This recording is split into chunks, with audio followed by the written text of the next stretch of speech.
Hi, good evening, and welcome back to Netzach Israel's daily Kitzur Shulchan Aruch Shir.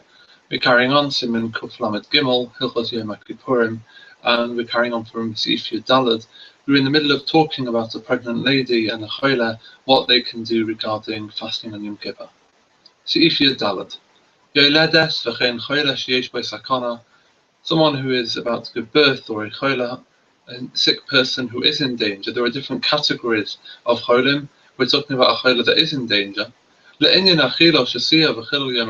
Regarding them eating, drinking, and otherwise breaking the halachas, breaking the rules of Yom Kippur, the halachas are like that of breaking Shabbos, that in case of emergency, of course, we break Shabbos. However, the difference is, the exception, that regarding eating and drinking, even if there are many doctors that say that they don't need to eat, and even if they say that eating or drinking won't be good for them, but the choile, the sick person, says no, they need to eat. Even if he says actually it's not dangerous yet, but if they don't eat, then their condition will worsen and it will be dangerous. So nonetheless, we go against the advice of the doctors, and we listen to the patient and we feed them. Because regarding eating and drinking, a person understands himself best, and only their heart understands the upset of their soul. Meaning, when it comes to health, serious health, we don't take any risks. Seif Tesvav. When we feed the one who is going to give birth or has given birth, or the choile, we place food before them and we say to them,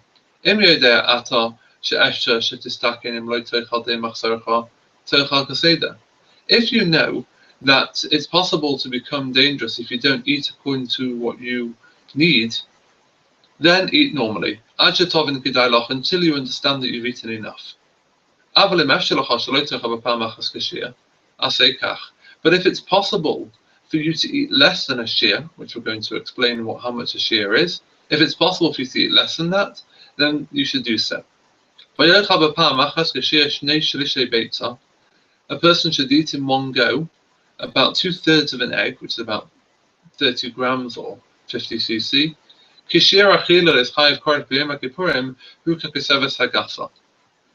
the shear, the amount of eating which a person would normally be chayav, koris, which is the death penalty by heaven, on Yom Kippur, the shear for that is like a large dried date, which is a little less than a medium-sized egg minus its shell. So because normally, under normal circumstances, a healthy person, if they ate more than this, they would be chayav. Ideally, a person who has to eat on Yom Kippur should eat less than this. A person should wait a little bit after that. And then he can eat again.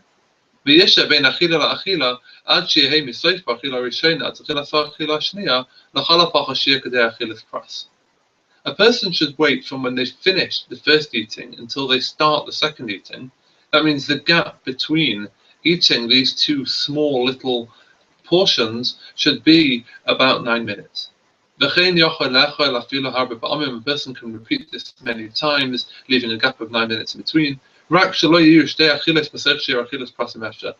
ensuring that there shouldn't be a less than 9 minutes in between the two, eating the two portions. And that's enough. Because two eatings within this time frame would be joined together and considered as if one eating. In other words, having 2/3 of the shear together with 2/3 of the shear within 5 minutes of each other would be very problematic. Or beshtia. And regarding drinking, they should drink in one go, a little less than the contents of their cheek. And that's actually, obviously subjective regarding different people. And again, they should wait a little bit and then carry on drinking. Ideally, these gaps in between having these little drinks should be also about 9 minutes. Or at least minimum, it should be at least as long as it takes to drink a revius, which is about 2 minutes. Ideally, a person should measure out what it's like with a clock before Yom Kippur, in order that they're doing it properly and they know not to overdo it, not to eat too much too quickly. See if there's Zion. Misha Achzu Bulmus, someone who is gripped by the illness of bulmus, the hunger sickness of bulmus, which is apparently connected to a drastic drop in blood sugar that's caused by starvation. It's an illness that comes from hunger. The Siman the sign is that his eyes are weak and the patient can't see properly. We feed this person until their eyes brighten up again. See if you're dying. All these patients who we feed them because of danger. If there's no kosher food available, we feed them even something that's not kosher. If we do feed them something that's not kosher, ideally we should feed them each time less than a kazayas if it's possible for them to do so. The kazayas is about an ounce or about 28 grams. So if you'd ches, if they have their wits about them, then ideally they should make a bracha before and after eating, as one does normally. One would only say a bracha after if they've eaten a full kazayas, obviously.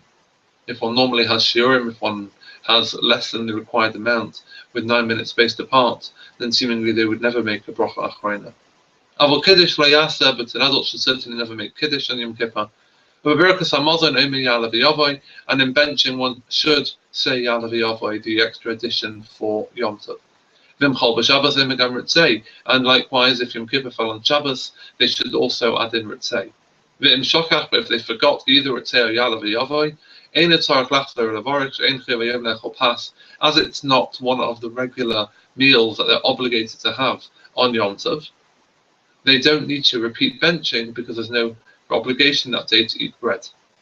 So if you test, a minor younger than 9, we don't allow them to fast even if they want to at all. It shouldn't come to any danger. But if they're 9 and older and they are properly healthy, then we do educate them to fast a little bit. And to delay breakfast a little bit perhaps. They shouldn't eat until a couple of hours what they're normally used to eating. And regarding not wearing leather shoes and not properly washing other than their knuckles and rubbing creams and makeup in, such things we start educating them even before they're 9 years old. It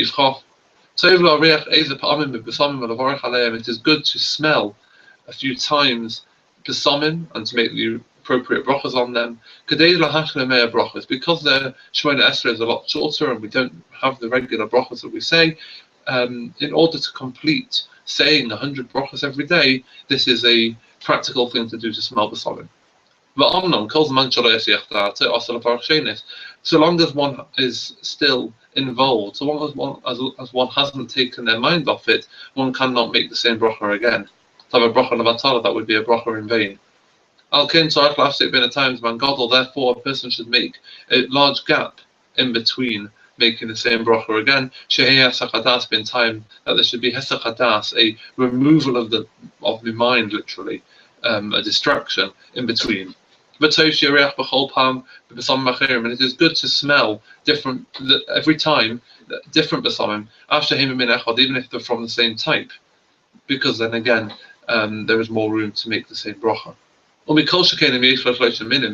all the more so if one's got 3 minim, that would be even better. Hugainatze Basomim, such as literally the wood of Basomim, that would include roses or hadassim, things from trees and leaves. Ifve Basomim, literally the grass of Basomim, that includes herbs, so things like mint, or Mine Basomim, and types of Basomim, which includes cloves, or even things like cinnamon, which are a suffix what bracha to make. People say Boire Mine Basomim.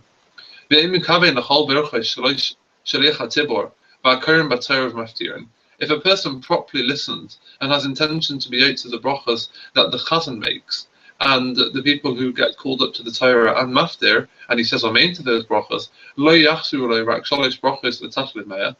We've done the cheshbon, that comes up to 97 brachas, so there's only 3 lacking. They can complete these with the ones that are on the Basomim. Of course, other brachas such as Ashliyot would also come off this cheshbon. Finally, Sif Chaf Aleph. Mazkirin Neshamas B'Yom Kippurim. We do Yizka. We remember the departed on Yom Kippur. Why? Because doing so, remembering the departed, breaks and subdues the heart of a person. It brings one into the appropriate mood. And also, amazingly, because also the departed require atonement. Like we saw in the Sifri, Kapel Amacha Yisrael, when it says atone for your people Yisrael, Elu Achaim, that refers to those who are alive. Asher Padisa, the continuation, who you have redeemed. Elu HaMesim, this refers to the departed. Malamed HaMesim Shulchan Kapara, which teaches us the Sifri that those who are even dead require atonement. Menodrim stock of Avaram, and we give stocker in their merit. And you see earlier on, Siman Samach Zayin Chief Gimel Sheikhona Bli Neder, that a person should say the word Bli Neder as if they're not promising, so they're not totally committing in a Neder fashion. V'samach Lazer, and close to this, B'Sof Parshas Tetzaveh, at the end of Parshas Tetzaveh, Ksivit is written, Achas Pashani Yechaper, once a year you should turn. V'samach Le, and a couple of psukim later, V'nosnu Ish Kofer Nafsho Hashem, and a person should give Kofer Nafsho, the worth of his soul, to Hashem. And we know that tzedakah works even for those who are departed. Because Hashem, who literally sees the inside of the heart, Hashem understands that if this departed person would be alive, they also would, of course, give charity. And we know that those who are alive can request that the din, the strict judgment, be mitigated, even of the departed. Like we see in the Gemara in Sotah, that David davened for his son Avshalom.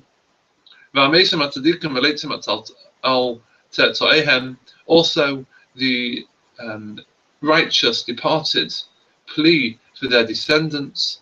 So these are all different reasons why it's appropriate to be Mazkir and Hashamas to say Yizka on Yom Kippur.